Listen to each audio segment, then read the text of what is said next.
Uttar Pradesh railway की तरफ से बड़ी अपडेट आई है। जो रेलवे के आसपास में आपका मकान है और आपका गांव है और रेलवे ट्रैक पर आपके बच्चे जो बैठते हैं, तो ये ध्यान रखिए कि रेलवे के साफ तौर पर कहना है कि जो बच्चे रेलवे ट्रैक पर बैठकर पत्थर नीचे फेंकते हैं और जो रेलवे की जो चाबी है ये काफ़ी चोरी होता है। जो ये चाबी लगा हुआ है, ये चाबी निकाल कर अपने घर पर लेकर जाते हैं और जो घर पर प्रशासन पहुँचती है और जो चाबी बरामद होता है, रेलवे के पत्थर बरामद होता है, रेलवे के लोहा बरामद होता है, तो उनके माता-पिता के ऊपर कार्रवाई की जाएगी और जुर्माना भी लगाया जाएगा और सज़ा भी हो सकता है।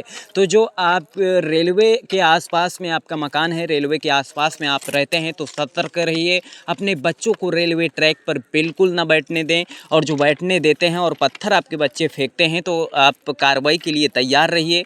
रेलवे के जो प्रशासन है, किसी को बख्शने वाले नहीं हैं, वो सीधे तौर पर कार्रवाई करेंगे। और काफ़ी देखा जाए जो बच्चे हैं, वो बैठते हैं और पत्थर नीचे फेंक देते हैं और जब नीचे पत्थर फेंकते हैं तो ये जो रेलवे ट्रैक पर पत्थर रहता है वो कम पड़ जाता है। इसके लिए अधिकारियों को भारी परेशानी का सामना करना पड़ता है। और जो ये चाबी है, ये चाबी को बहुत आसान तरीके से निकाल लेते हैं और इसके बाद में चाबी को बेच देते हैं। और जो बेचते वक्त पकड़े गए तो भारी जुर्माना के साथ में आपको सज़ा हो सकता है। और जो कोई भी कबाड़ी रेलवे के लोहा खरीदते हुए पाया गया और उनके कबाड़ पर जो रेलवे के लोहा बरामद होता है, तो उनके ऊपर भी बड़ी कार्रवाई की जाएगी। तो ये रेलवे की तरफ से बड़ा अपडेट दिया गया है कि जो रेलवे के आसपास में आपका मकान है और रेलवे के आसपास में आपका गांव है, तो अपने बच्चों को रेलवे ट्रैक पर बिल्कुल ना बैठने दें।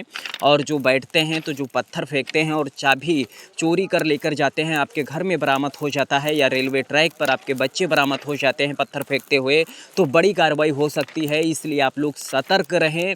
और जो लोहा बेचते हैं, तो बेचते हुए जो पकड़े गए और जो कबाड़ी कबूलता है कि नहीं वो व्यक्ति लेकर आया था बेचने के लिए, तो कबाड़ी सहित लोहा बेचने वाले के ऊपर भी बड़ी कार्रवाई की जाएगी। काफ़ी लोग ऐसा भी गलती करते हैं कि रेलवे की लोहा चोरी करने के बाद में लेकर जाते हैं, लुहार को देते हैं और धारदार यानी हंसिया बनवाते हैं, खुरपा बनवाते हैं और धारदार हथियार बनवाते हैं।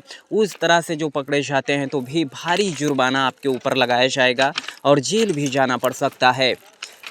बड़ी अपडेट दे दें कि बहराइच से रुपैडीहा तक 100% तक रेलवे ट्रैक बिछा दी गई है और 100% तक काम पूरा कर लिया गया है। ट्रायल चल रहा था, उम्मीद था कि सन 2026 1 तारीख को ट्रेन हरी झंडी दिखाकर रवाना कर दिया जाएगा, लेकिन ट्रायल के दौरान कुछ कमियां पाई गईं और उस कमी को दूर करने के लिए ट्रेन को फिर से स्थगित कर दिया गया और ट्रेन को रवाना नहीं किया गया। बहुत जल्द ही बहराइच से रुपैडीहा तक ट्रेन को हरी झंडी दिखाकर रवाना कर दिया जाएगा।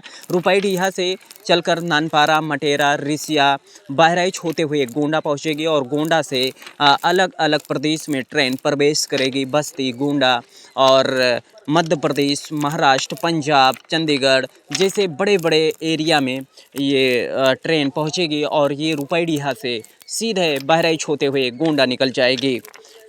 चलिए, उम्मीद है कि आप जो अपने बच्चों को रेलवे ट्रैक पर बैठने देते हैं तो कार्रवाई के लिए तैयार रहिए और बिल्कुल जो प्रशासन है रेलवे के, किसी को नहीं बख्शेंगे।